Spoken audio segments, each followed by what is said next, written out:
वाटण डाळीचं बेसन, एक वाटी हरभरा डाळ घेऊन घेतली, भिजवून घ्या. 1 ते 2 तास भिजवून झाली. आता मिक्सरच्या भांड्यात टाकून वाटून घ्या. लसण मिरच्या टाकून वाटून घ्या.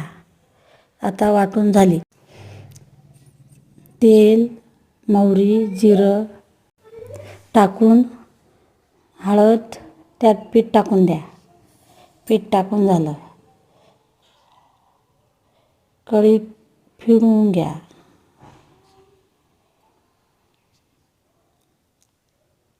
मीठ टाकून घ्या.